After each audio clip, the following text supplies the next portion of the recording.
नमस्कार, मैं हूं रूपेश कुमार और आप देख रहे हैं टीवी 9। बिहार की आज की 5 बड़ी खबरें।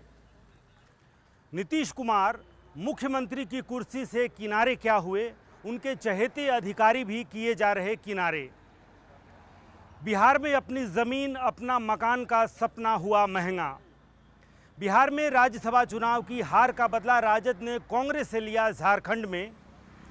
और बिहार के बहुचर्चित टेंडर घोटाला मामले में 2 आईएएस अधिकारियों के ठिकाने पर छापेमारी, हाथ लगे कई महत्वपूर्ण दस्तावेज। बिहार के बेगूसराय में दिल्ली के निर्भया कांड जैसी बर्बरता, पीड़िता के प्राइवेट पार्ट में मिला कारतूस। और अब खबरें विस्तार से। बिहार के मुख्यमंत्री की कुर्सी से हटने या किनारा करने के बाद नीतीश कुमार के चहेते अफसरों को भी किनारे किया जा रहा है। पहले नीतीश कुमार के चहेते पीके शाही ने बिहार के महाधिवक्ता के पद से इस्तीफा दिया। पीके शाही को नीतीश कुमार ने मुख्यमंत्री की कुर्सी संभालने के साथ ही यानी 2005 में ही महाधिवक्ता बनाया था। बाद में उन्हें एमएलसी और बिहार सरकार का मंत्री भी बनाया गया। पिछले 10 वर्षों में बिहार विद्यालय परीक्षा समिति के अध्यक्ष पद पर काबिज हैं आईएएस अधिकारी आनंद किशोर। अब उन्हें भी अध्यक्ष पद से हटा दिया गया है।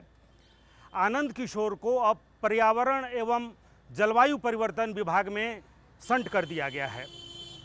नीतीश कुमार ने मुख्यमंत्री की कुर्सी छोड़ी, उसके बाद पहली बार इतने बड़े पैमाने पर आईएएस और आईपीएस अधिकारियों की ट्रांसफ़र पोस्टिंग की गई है।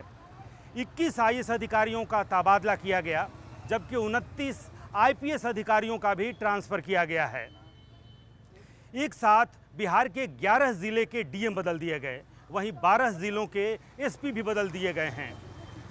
पटना के जिलाधिकारी के साथ साथ पटना के तीनों सिटी एसपी का भी तबादला कर दिया गया है।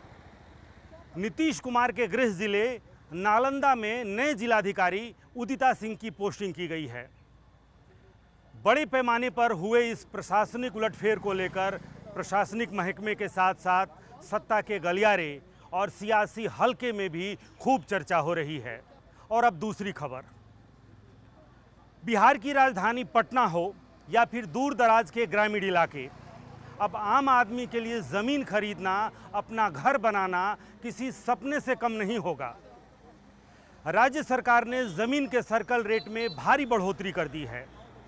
शहरी क्षेत्र में सर्कल रेट को सीधे 2 गुना कर दिया गया है, जबकि ग्रामीण क्षेत्रों की कीमतें 1.5 गुने से भी ज़्यादा बढ़ा दी गई हैं।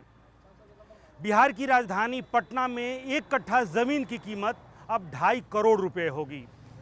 नई दरें आज से यानी शुक्रवार से ही लागू कर दी गई हैं। बिहार के शहरी इलाके में 2016 में सर्कल रेट बढ़ाई गई थी, जबकि ग्रामीण क्षेत्रों में 2013 के बाद से सर्कल रेट में कोई बढ़ोतरी नहीं हुई थी। इस साल शहरी और ग्रामीण क्षेत्र में ज़मीन के सर्कल रेट में भारी बढ़ोतरी तो की ही गई है। इसमें यह भी प्रावधान किया गया है कि अब हर साल सर्कल रेट 5% की दर से बढ़ोतरी की जाएगी। इतना ही नहीं, रजिस्ट्री और स्टाम्प ड्यूटी का बोझ भी अलग से थोपा गया है। ज़मीन रजिस्ट्री पर लगने वाले स्टाम्प शुल्क में 1% की वृद्धि की गई है, जिससे अब यह 7% हो गया है। इसके अलावा 2% निबंधन शुल्क भी अब देना होगा। यदि ज़मीन नगर निकाय क्षेत्र में है तो 2% अतिरिक्त टैक्स भी लगेगा, जो सीधे निकाय के खाते में जाएगा। सरकार के इस फैसले से ज़मीन की रजिस्ट्री और स्टाम्प ड्यूटी महंगी हो जाएगी। यानी अगर आप ज़मीन नहीं खरीद कर सीधे फ्लैट खरीदने का ऑप्शन चुनते हैं तो यहाँ भी राहत नहीं है।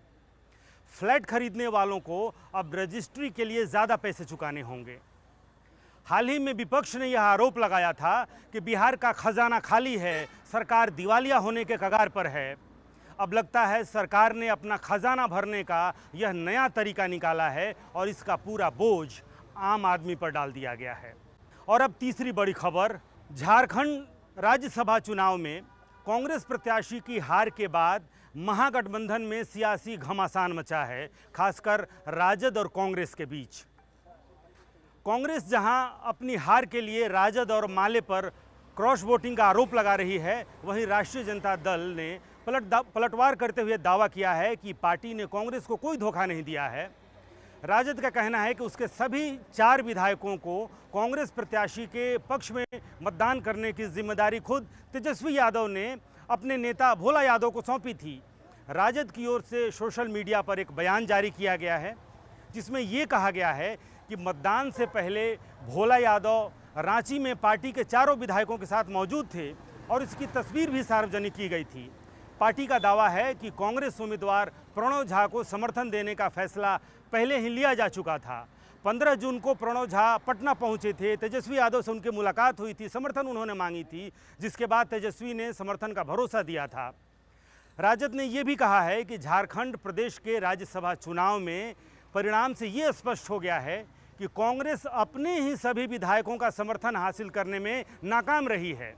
दूसरे दलों पर बिना सोचे समझे जो ये आरोप लगा रहे हैं, उससे पहले उनको खुद में झांककर मंथन और चिंतन करना चाहिए, क्योंकि पिछले महीने कई जगह चुनाव हुए राज्यसभा के, जिसमें कांग्रेस के हरियाणा से 5, उड़ीसा से 2 और बिहार से 3 विधायकों ने बीजेपी के पक्ष में खुलकर क्रॉस वोटिंग की या फिर जानबूझकर अनुपस्थित रहे। यही नहीं, उन विधायकों ने खुलकर कैमरे पर आकर कहा कि महागठबंधन का उम्मीदवार उनकी पसंद का नहीं था। उनके शीर्ष नेतृत्व ने इस संबंध में उन्हें कोई निर्देश नहीं दिया। राजद ने बिहार के कांग्रेस विधायकों का वो जो पुराना बयान था उसका वीडियो भी जारी किया है। दरअसल 18 जून को झारखंड में राज्यसभा की 2 सीटों के लिए चुनाव हुआ था। महागठबंधन की ओर से जेएमएम के वैद्यनाथ राम और कांग्रेस के प्रणव झा मैदान में थे। गठबंधन के पास दोनों उम्मीदवारों को जिताने लायक संख्या बल मौजूद था, लेकिन परिणाम ने राजनीतिक गलियारे में सबको चौंका दिया। भाजपा समर्थित निर्दलीय उम्मीदवार परिमल नाथवानी ने जीत दर्ज की। इस बीच कांग्रेस के झारखंड प्रभारी के राजू ने खुलकर राजद और माले पर निशाना साधा। उनका दावा था कि कांग्रेस के सभी 16 विधायकों ने पार्टी प्रत्याशी को वोट किया और झामुमो के भी 4 अतिरिक्त वोट उन्हें मिले। ऐसे में हार की वजह गठबंधन के जो अन्य सहयोगी हैं उनका क्रॉस वोटिंग है। उन्होंने कहा कि झामुमो के सभी विधायक गठबंधन के साथ थे और एक भी वोट इधर उधर नहीं गया। और अब चौथी बड़ी खबर, बिहार के बहुचर्चित टेंडर घोटाले में शामिल कुछ और भ्रष्ट अधिकारियों पर शिकंजा कस गया है। इस मामले में आज जांच एजेंसी एसबीयू ने ताबड़तोड़ छापेमारी की है। 2 आईएएस अधिकारी समेत 3 लोगों के ठिकाने पर छापेमारी की गई है। बिहार सरकार के पूर्व संयुक्त सचिव योगेश कुमार सागर और तत्कालीन अपर मुख्य सचिव अभिलाषा शर्मा और एक निजी कंपनी मैट्रिसवा इंफ्रा प्राइवेट लिमिटेड के निदेशक पवन कुमार के आवास पर एक साथ छापेमारी की गई है। बिहार में सरकारी ठेकों में भ्रष्टाचार और कमीशनखोरी के लिए चर्चित है ये टेंडर घोटाला, जो कि बिहार का सबसे बड़ा टेंडर घोटाला है। और इससे जुड़े कई सीनियर आईएएस अधिकारी और निजी कंपनियों से जुड़े ठिकानों पर छापेमारी हुई है। और इसके बाद नौकरशाही, सत्ता के गलियारे और राजनीतिक हलकों में ज़बरदस्त हलचल मच गई है।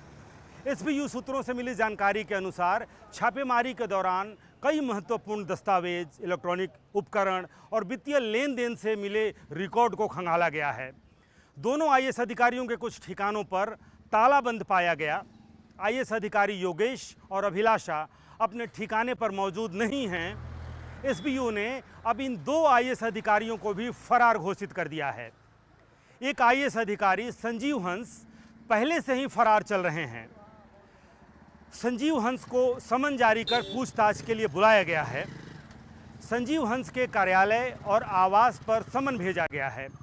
इस मामले में एसबीयू ठेकेदार ऋषु और संतोष को गिरफ्तार कर चुकी है। ऋषु श्री को रिमांड पर लेकर पूछताछ भी चल रही है।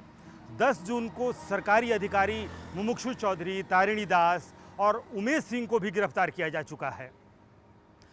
अब अगर जांच अपने अंजाम तक पहुंचा तो बिहार में वर्षों से चल रहा टेंडर सिंडिकेट, अफसरशाही, ठेकेदारी और सियासत का जो ये नेटवर्क है और ये जो गठजोड़ बना हुआ है वह पूरी तरह बेपर्दा हो जाएगा। और अब 5वीं और आखिरी बड़ी खबर, बिहार के बेगूसराय में दिल्ली के निर्भया कांड जैसी बर्बरता की घटना सामने आई है। बेगूसराय ज़िले में एक महिला के साथ 11 जून की रात की घटना के 7 दिन बाद जो जांच हुई उस जांच में पीड़िता के शरीर से गोली का टुकड़ा यानी कारतूस और कंकड़ मिलने की बात कही गई है। पीड़िता की हालत गंभीर बनी हुई है और उसका इलाज जारी है। घटना के बाद महिला को सदर अस्पताल में भर्ती कराया गया था, लेकिन प्राथमिक उपचार के बाद उसे छुट्टी दे दी गई। लगातार दर्द और तबीयत बिगड़ने के बाद जब दोबारा जांच कराई गई तो उसमें गंभीर आंतरिक चोटों की बात सामने आई। पीड़िता ने पुलिस को जो बयान दिया है उसमें ये कहा गया है कि 5 लोगों ने उसे जबरन सुनसान स्थान पर ले जाकर सामूहिक दुष्कर्म किया। विरोध करने पर उसके साथ मारपीट की गई।